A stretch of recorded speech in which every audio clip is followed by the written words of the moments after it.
تو تباہی سفید انگریزوں نے مچائی تھی، وہی تباہی آج یہ کالی اولادیں اگر مچائیں گی تو یاد رکھنا چاہیے انہیں ہمارے باپ دادا نے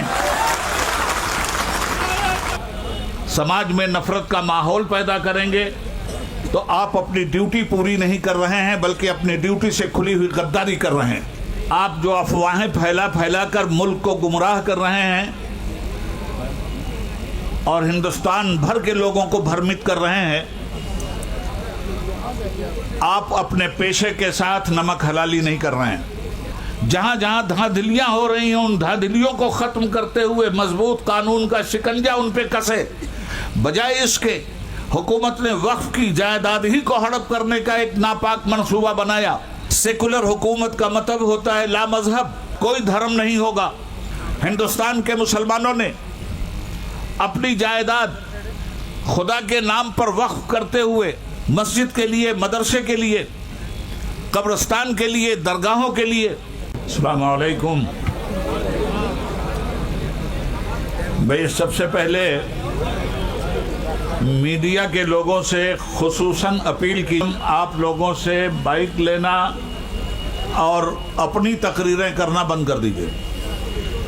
اب اسٹیج سے جو ذمہ دارانہ گفتگو ہوگی یہی گفتگو پورے ملک کے لیے معتبر مانی جائے گی، اور میڈیا کے وہ لوگ جو ہر پروگرام کو حکومت کے مقصد کے تحت کور کرتے ہیں،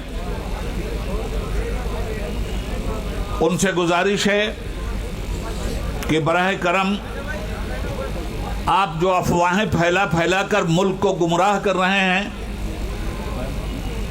اور ہندوستان بھر کے لوگوں کو بھرمت کر رہے ہیں،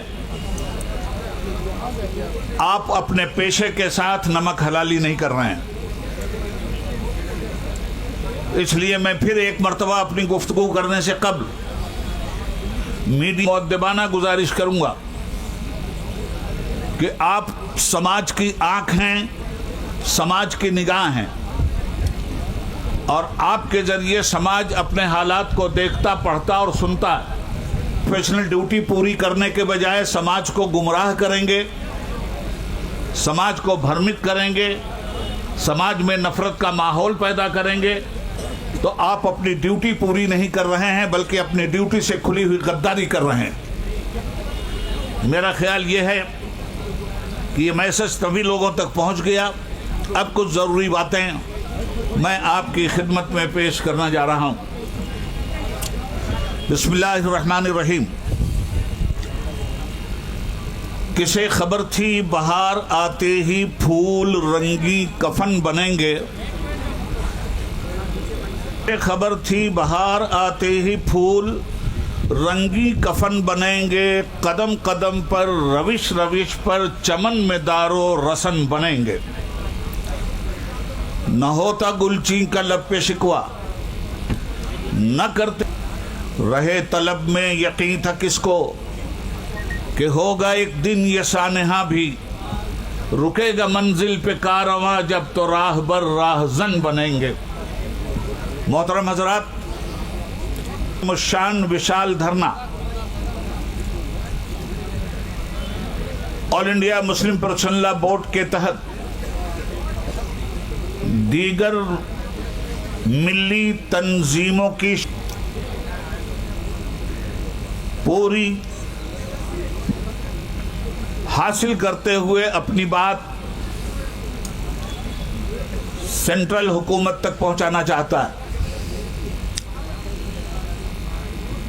ایک ہنگامے محشر ہو تو اس کو بھولوں، سینکڑوں باتوں کا رہ رہ کے خیال آتا ہے۔ دنیا کی سب سے بڑی ڈیموکریسی ہندوستان کا سنویدھان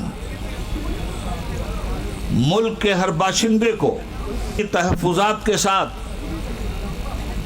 اپنے دھرم اور کرم، رہن اور سہن کے ساتھ جینے اور کھل کر جینے کی پوری آزادی، خاص طور پر مائنارٹیز کے لیے بہت سینسیٹیو ذہن رکھتا ہے۔ اسی لیے ملک کا سنویدھان بنانے والے دانشوروں نے 1947 سے لے کر 1950 تک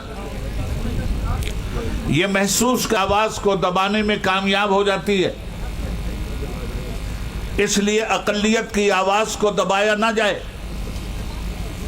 اور ان کے حق حقوق پر کسی طرح سے الگ سے مائنارٹیز کے لیے کچھ سیکشن قائم کیے اور کچھ دفعات اور آرٹیکلز ایسے رہے جس میں یہ بات لے کے کنیا کماری کی سرحدوں تک اور گجرات کی وادی سے لے کر بنگال کی کھاڑی تک مکمل دات ہمارا نکاح، ہمارا بیاہ، ہمارا طلاق، ہمارا محاسبہ، ہمارا وقف، ہمارے مذہب کے جتنے بھی قوانین ہیں، سارے قوانین کے تحفظ کے لیے ملک کے سنویدھان نے گارنٹی دی ہے.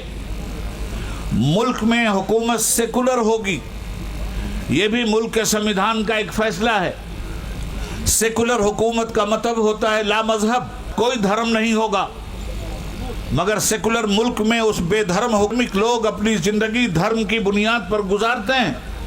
ان تمامی تر لوگوں کے دھرم اور کرم کی پوری حفاظت کی گارنٹی سیکولر حکومت کو لینی ہے.